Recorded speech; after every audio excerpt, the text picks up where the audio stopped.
Hello everyone, I'm Stefan Batifo. I'm a developer advocate at Zilliz. And today I'm going to talk to you about LLMs, aka large language models.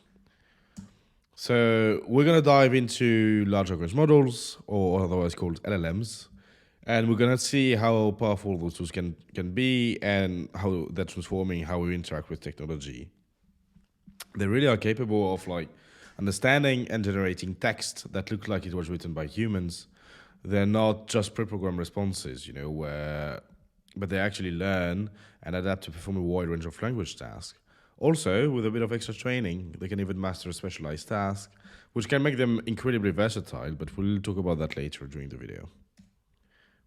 One that was very, very important in the history of LLMs, if I may say, is BERT, developed by Google. And it had two versions. So BERT base has 110 million parameters, and BERT large has 340 million parameters.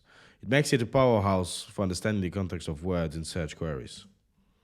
Then OpenAI arrived, and everyone was amazed and released GPT-3, and it has 175 billion parameters. Then they released GPT-4, which took it even further because it's rumored to have staggering 1.8 trillion parameters. We don't know exactly how many it has because it's kept on a secret, but that's what it's been rumored of. Then we shouldn't forget about others like Gemini, LLama, Mistral, and Gemini, which are all bringing something unique to the table. But everyone is always talking about parameters. Everyone is always talking about context window. What does it mean exactly for those? Let's go into it. So parameters are the heart of LLMs. They're fine-tuned during training to help the model make sense of language. They're coefficient inside the model that are adjusted by the training procedure. So you can imagine them as the knobs and dials of the model. So each adjustment improving its understanding. And then we have tokens. And tokens are the building blocks for LLMs.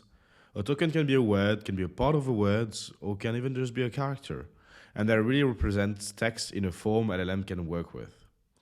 LLMs are trained on a dataset of trillion of tokens. They're really trained on so many tokens. And again, a token doesn't mean it's a word. It can also be part of a word, can also be just a character.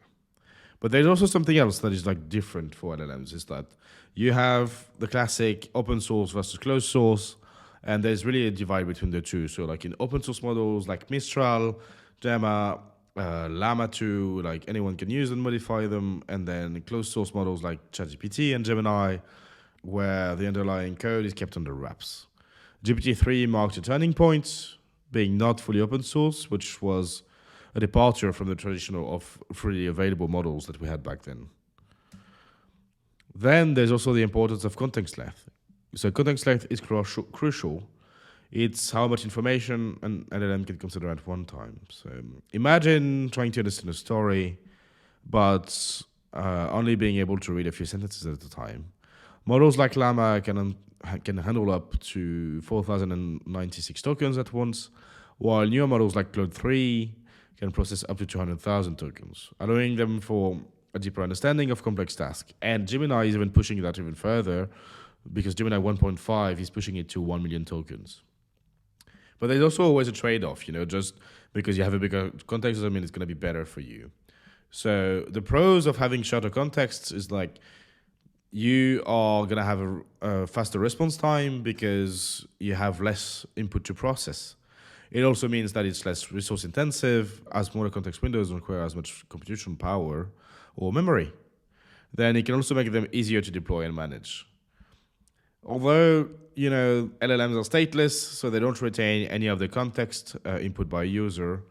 They can also lack contextual understanding. So if you have a short context window, then users are limited in the amount of input they can enter. And the model may not understand the given context and return inaccurate or incomplete outputs. The pros of larger context length is that, it can accept and process larger inputs. It can be applied to more use cases such as documents, extending to research paper of books, large databases, large code base, multiple data sources. Also, the larger the context provided, the greater the LLM will understand the user's request and generate appropriate feedback. The problem, though, and the cons is that the computational resource is really high. So it has a quadratic scaling of computational complexity with input size for transformers, meaning that, for example, let's try to increase the context length from 4K to 8K. You need 4 times the memory and computational power to be able to do that. Also, it's obviously slower to respond as it requires more memory and compute. It can also be harder to maintain when you deploy it. And finally, maintaining a model accuracy across extended context window can be a challenge. So a paper was published, which is the famous Lost in the Middle paper, that showed that some models can struggle to accurately recall information in the middle of the context. So LLMs can perform better at processing information at the beginning of the context due to primary bias and end of the context, which is due to recency bias. And then it's producing a U-shaped curve that can be referred as the missing middle in respect to context length. So that's something you really have to think about, as it can really become a problem. But LLMs are not just about the size, they can be specialized. So for instance, you have Quen that is tailored for Chinese, you have Leo LM for German, you have Croissant LLM for French, and then you also have some that are specialized for specific tasks, not only languages. So you have CodeLama, which is designed for coding, Meditron, which is medical queries, and Samantha, which is focused on psychology. And this specialized LLM can provide more accurate and relevant responses in the specific domains. So we just scratched the surface of the dynamic landscape of LLMs. A lot is going to happen again in the future. A lot of going to change. But let's see. They are like really a part of the AI revolution that we're seeing now and that we've seen in 2023.